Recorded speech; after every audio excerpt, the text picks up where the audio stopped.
ഒരു 1.5 മണിക്കൂർ യൂസ് ചെയ്ത് ഇത് മാത്രം പഠിച്ചിരുന്നെങ്കിൽ നിങ്ങൾക്ക് A+ ഉറപ്പായിരുന്നു. അതായത് ഇത് മൊത്തം കണ്ടു കഴിഞ്ഞിട്ട് മക്കൾ പറയണം എക്സാം ടഫായിരുന്നു അല്ലയോ എന്നുള്ളത്. ഇതിൽ നിന്ന് മാത്രമേ ചോദ്യങ്ങൾ വന്നിട്ടുള്ളൂ. പാർട്ടി ക്രിസ്മസ് എക്സാമിനും ഇതിൽ നിന്ന് മാത്രമായിരിക്കും ഇത് പഠിച്ചിട്ട് പോയാൽ മതി. Welcome back to arcade next. So Onam exam tough ആയിരുന്നു എന്ന് പറഞ്ഞ മക്കൾക്ക് വേണ്ടിയിട്ട് നമ്മളൊരു വീഡിയോ ചെയ്യാം. മക്കളെ ശ്രദ്ധിക്കുക, ഓണം എക്സാം ടഫ് അല്ലായിരുന്നു അല്ലെ? ടഫ് അല്ലായിരുന്നു എന്ന് ചോദിച്ചാല് നമ്മൾ ഈ കാണിക്കുന്ന സോഴ്സിൽ നിന്നാണ് മക്കളെ 100% ചോദ്യങ്ങളും വന്നത്. ഇതല്ലാണ്ട് ഫോളോ ചെയ്ത് പഠിച്ച കുട്ടികൾക്ക് ഉറപ്പായിട്ടും എക്സാം ടഫായിരുന്നു.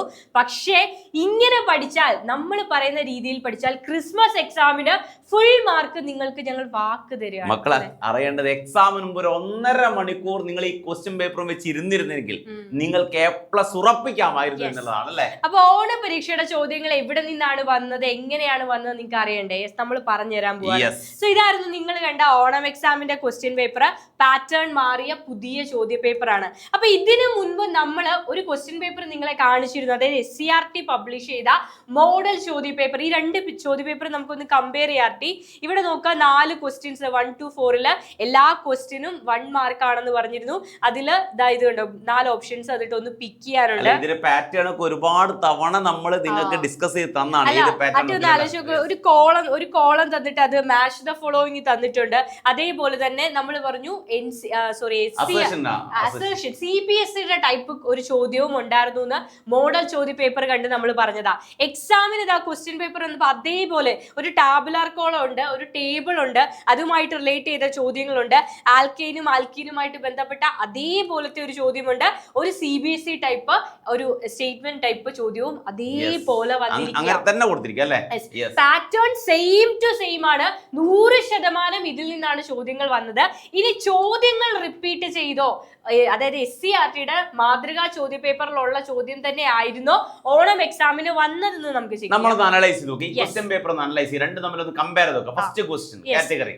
ഒരുപാട് ചോദ്യങ്ങളുടെ ഇടയ്ക്കുന്നാണ് നമ്മൾ പിക്ക് ചെയ്തിരിക്കുന്നത്. ഈ ഒരു ചോദ്യം നോക്കാം, മാച്ച് ദ ഫോളോയിങ് ആണ്. ഇവിടെ കുറെ അനാൽജസിക്സ്, ആന്റിബയോട്ടിക്സ്, അതിന്റെ ഫംഗ്ഷനും തന്നിട്ടുണ്ട്. അങ്ങനെ ഒരു ചോദ്യം എവിടെ വന്നതാ? നിങ്ങളുടെ എക്സാമിന് ചോദിച്ച ചോദ്യമാണ്, ഓണം എക്സാമിന് ചോദിച്ചൊരു ചോദ്യമാണ്. ഇനി നമുക്ക് SCERTയുടെ മാതൃകാ ചോദ്യ പേപ്പർ നോക്കാം. സെയിം ആസ്പിരിഡും ആന്റിസെപ്റ്റിക്കും ആന്റിപൈററ്റിക്കുമായിട്ട് റിലേറ്റ് ചെയ്ത ചോദ്യം നിങ്ങളുടെ എവിടെ ഉണ്ടായിരുന്നു?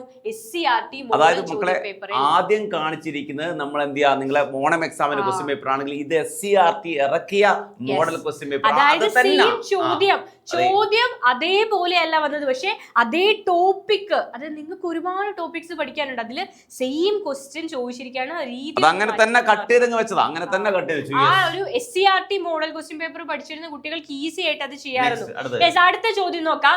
നൈലോൺ 66നെ കുറിച്ച് ചോദിച്ചിട്ടുണ്ട്. എവിടെ നിങ്ങളുടെ ഓണ പരീക്ഷയില് അവിടെ നിങ്ങളോട് നൈലോൺ 66ന്റെ മോണോമറും അതിന്റെ ഒരു യൂസുമാ ചോദിച്ചിരിക്കുന്നത്. SCERT ഇറക്കിയ മോഡൽ ക്വസ്റ്റ്യൻ പേപ്പറിൽ ആദ്യത്തെ ക്വസ്റ്റ്യൻ നൈലോൺ 66 ആയിരുന്നു. അതായത് ആദ്യ ചോദ്യം തന്നെ നൈലോൺ 66ന്റെ മോണോമർ ആയിരുന്നു. അപ്പൊ SCERTയിൽ ഈ ഒരു ചോദ്യം കണ്ടിട്ട് ആ ടോപ്പിക് പഠിച്ചിരുന്ന കുട്ടികൾക്ക് ഈസി ആയിട്ട് ഇതിന് ഉത്തരം എഴുതാം. നൈലോൺ 66ന്റെ മോണോമറും യൂസും നമ്മളെ ഷോർട്ടിലൊക്കെ നമ്മൾ ഒരുപാട് തവണ ചെയ്ത ഒരു ക്വസ്റ്റ്യൻ ആയിരുന്നു. ഓക്കെ, അടുത്തത് നോക്കാം. നമുക്ക് SCERTയിലെ ഒരു ചോദ്യം നോക്കാം. കാർബൺ മോണോക്സൈഡ് ഹൈഡ്രജനുമായിട്ട് റിയാക്ട് ചെയ്യാണ് കാറ്റലിസ്റ്റിന്റെ പ്രസൻസിൽ 573 കെൽവിന് A എന്ന് പറയുന്ന പ്രൊഡക്റ്റ് ഉണ്ടാകുന്നു എന്ന് പറയുന്നുണ്ട്. ആ A വീണ്ടും കാർബൺ മോണോക്സൈഡുമായിട്ട് റിയാക്ട് ചെയ്യാണ് ഒരു കാറ്റലിസ്റ്റിന്റെ പ്രസൻസിൽ B ഉണ്ടാകുന്നു. Aയും Bയും ഐഡന്റിഫൈ ചെയ്താണ് SCERTയിൽ SCERTയിൽ നിങ്ങൾക്ക് വന്ന മാതൃകാ ചോദ്യ പേപ്പറിൽ നിങ്ങളോട് ചോദിച്ച ചോദ്യം. ഇനി ഓണപരീക്ഷയുടെ ചോദ്യ പേപ്പർ കാണാം. നോക്കാം, ക്വസ്റ്റ്യൻ ഒന്ന് മാറ്റിയേ ഉള്ളൂ. സെയിം ക്വസ്റ്റ്യൻ ആണ്. Starting from carbon monoxide, how will you prepare the following compound. അതായത് കാർബൺ മോണോക്സൈഡിൽ നിന്നും എങ്ങനെ മെത്തനോൾ ഉണ്ടാക്കാം, എങ്ങനെ എത്തനോയിക് ആസിഡ് ഉണ്ടാക്കാം, അതിന്റെ ഇക്വേഷൻ എന്താണ്. അപ്പൊ ഇത് പഠിച്ച കുട്ടിക്ക് അറിയാം, അത് ഈസിയായിട്ട് ചെയ്യാൻ പറ്റും. അതിൽ ഒരുപാട് ചേഞ്ച് ഒന്നുമില്ല, ക്വസ്റ്റ്യനിൽ ഒരുപാട് ചേഞ്ച് ഒന്നുമില്ല, പാറ്റേണിൽ ചെറിയൊരു മാറ്റം. സെയിം ടോപ്പിക് ആണ്. അതായത് മക്കൾ മനസ്സിലാക്കേണ്ടത് സെയിം ചോദ്യമാണ്. ഇത് കോൺസെപ്റ്റ് മനസ്സിലാക്കി പഠിക്കുന്ന കുട്ടിക്ക് ഈസി ആയിട്ട് ഇത് എഴുതിക്കൂടെ. അതായത് ഇവിടെ പറയുന്നുണ്ട് കാർബൺ മോണോക്സൈഡും ഹൈഡ്രജനും കാറ്റലിസ്റ്റിന്റെ പ്രസൻസിൽ റിയാക്ട് ചെയ്താൽ എന്താ ഉണ്ടാകുന്നതെന്ന്. എന്തായിരിക്കും? അതെ, കാർബൺ മോണോക്സൈഡ് ഹൈഡ്രജനും കൂടെ റിയാക്ട് ചെയ്താൽ നിങ്ങൾക്കറിയാം മെത്തനോൾ ഉണ്ടാകും. ഇവിടെ ചോദിച്ചിരിക്കുന്നത് മെത്തനോളിന്റെ കാർബൺ മോണോക്സൈഡിൽ നിന്നുള്ള പ്രിപ്പറേഷൻ എഴുതാൻ. അപ്പൊ അത് പഠിച്ച കുട്ടിക്ക് ഒരേ ക്വസ്റ്റ്യൻ ഒരേ പാറ്റേൺ ചെറിയൊരു മാറ്റം വരുത്തിയെന്ന് മാത്രം. ഇനി നമുക്ക് SCERT-ലെ വേറൊരു ടൈപ്പ് ചോദ്യം ശ്രദ്ധിക്കുക. SCERT-ൽ നിന്നും ഒരു എലമെന്റിന്റെ അറ്റോമിക് നമ്പർ തന്നിട്ട് അതിന്റെ ഇലക്ട്രോണിക് കോൺഫിഗറേഷനും N വാല്യൂവും L വാല്യൂവും അതേപോലെ ഓറിയന്റേഷനും ഒക്കെ എഴുതാനാ ചോദിച്ചേക്കുന്നത്. ഇനി ഓണപരീക്ഷയ്ക്ക് വന്ന ചോദ്യം പറയൂ ആർട്ടി, ഫസ്റ്റ് ടേമിന്റെ ചോദ്യം. The two statement regarding രണ്ട് സ്റ്റേറ്റ്മെന്റ് തന്നിട്ടുണ്ട്, n വാല്യൂ തന്നിട്ടുണ്ട് അല്ലേ. The subshell they are contain total 7 electrons, right? The electronic configuration of an atom. അതായത് അവിടെ നിങ്ങൾക്ക് അറ്റോമിക് നമ്പർ തന്നു, ഇവിടെ പകരം എന്ത് തന്നു, അതിന്റെ പ്രിൻസിപ്പൽ എന്നിന്റെയും എല്ലിന്റെയും വാല്യൂ തന്നിട്ട് അതിന്റെ ഇലക്ട്രോണിക് കോൺഫിഗറേഷനും സബ്ഷെല്ലും ഒക്കെ എഴുതാനാണ്. അതായത് ഒന്ന് തിരിച്ചും മറിച്ചും ഇടുന്നു മാത്രമേ ഉള്ളൂ. ആ ക്വസ്റ്റ്യൻ പഠിച്ച കുട്ടികൾക്ക് ഇത് ഈസി ആയിട്ട് ചെയ്യാനായിട്ട് പറ്റും. അപ്പൊ ക്വസ്റ്റ്യൻ അതേപോലെ റിപ്പീറ്റ് ചെയ്യുന്നല്ല, ആ ചോദ്യവുമായിട്ട് റിലേറ്റ് ചെയ്ത് അതേപോലെ തന്നെ ഒന്ന് അങ്ങോട്ടും ഇങ്ങോട്ടും. അവിടെ അറ്റോമിക് നമ്പർ തന്നെ ഇവിടെ കോൺഫിഗറേഷൻ, അതായത് കോണ്ടന്റ് സെയിം ആണ്. അതായത് ക്വസ്റ്റ്യനിലെ കോണ്ടന്റ് സെയിം ആണ്, ജസ്റ്റ് ക്വസ്റ്റ്യൻ പാറ്റേൺ ഒന്ന് മാറ്റിയെന്ന് മാത്രം. ഏതെങ്കിലും ഒന്ന് പഠിച്ചവന് മറ്റത് ഈസി ആയിട്ട് എന്ത് ചെയ്യാൻ പറ്റും, ആൻസർ ചെയ്യാൻ പറ്റും.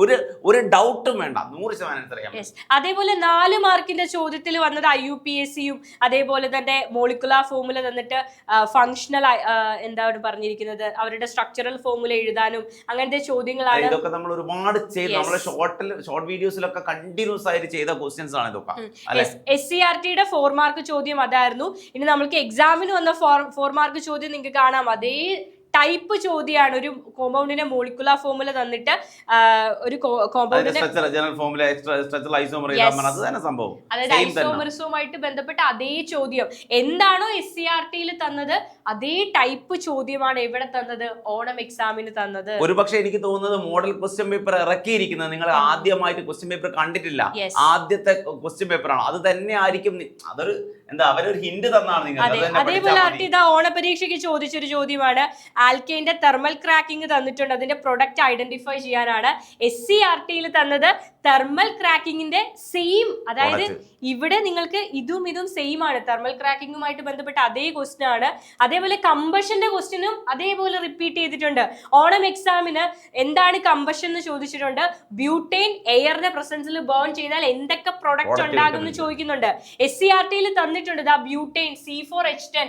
ബ്യൂട്ടൈന് റിയാക്ട് ചെയ്യാണ്, എന്തിന്റെ കൂടെയാണെന്ന് അറിയില്ല, പക്ഷെ കാർബൺ ഡൈ ഓക്സൈഡും വൈയും ഹീറ്റും ഉണ്ട്. അപ്പൊ കാർബൺ ഡൈ ഓക്സൈഡും വാട്ടറും ഹീറ്റുമാണ് ഉണ്ടാകുന്നത്. കമ്പഷൻ റിയാക്ഷൻ ആണ്. അതേ റിയാക്ഷൻ ആണ് ഇവിടെ തന്നിരിക്കുന്നത്. ഓണപരീക്ഷയിൽ ചോദിച്ചു. അതായത് അങ്ങോട്ടും ഇങ്ങോട്ടും ഒന്ന് തിരിച്ചു എന്ന് മാത്രമേ ഉള്ളൂ. അവിടെ അറ്റോമിക് നമ്പർ ആണ്, ഇവിടെ ഇലക്ട്രോണിക് കോൺഫിഗറേഷൻ. അതായത് ഒരേ ടോപ്പിക് ആണ്. അതേ ഇതുമായിട്ട് ബന്ധപ്പെട്ട് ഈ ചോദ്യം പഠിക്കുന്ന കുട്ടിക്ക് എന്തായാലും ഓണപരീക്ഷയുടെ ചോദ്യം ഡിസംബർ എക്സാമിന് മുൻപ് നിങ്ങൾ എന്ത് ചെയ്യണം, SCERT ക്വസ്റ്റ്യൻ പേപ്പർ കണ്ട് പഠിച്ച് ക്ലിയർ ആക്കിയതിനു ശേഷം മാത്രമേ പോകാൻ മക്കളെ. ഇതെല്ലാം ഒരുപാട് എണ്ണം ഉണ്ട്, നമ്മളെല്ലാം നിങ്ങളെ കാണിക്കുന്നില്ല. ഇതെല്ലാം സെയിം റിപ്പീറ്റ് ചെയ്തു വന്ന ചോദ്യമാണ്. അപ്പൊ നിങ്ങൾ മനസ്സിലാക്കേണ്ടത് ഇവരെങ്ങനെയാണ് ഒരു ട്വിസ്റ്റിങ് മാത്രം അവിടെ നടക്കുന്നത്. ഇപ്പൊ ജസ്റ്റ് എക്സാമ്പിൾ ഒന്ന് കാണിക്കാട്ടെ. ഇവിടെ ഒരു കോമ്പൗണ്ടിന്റെ സ്ട്രക്ചറൽ ഫോർമുല തന്നിട്ടുണ്ട്, അതിന്റെ IUPAC നെയിം എഴുതാനാണ് ചോദിച്ചിരിക്കുന്നത്. അപ്പൊ ഇതേതാ കോമ്പൗണ്ട് എന്നൊന്ന് പറയാട്ടെ.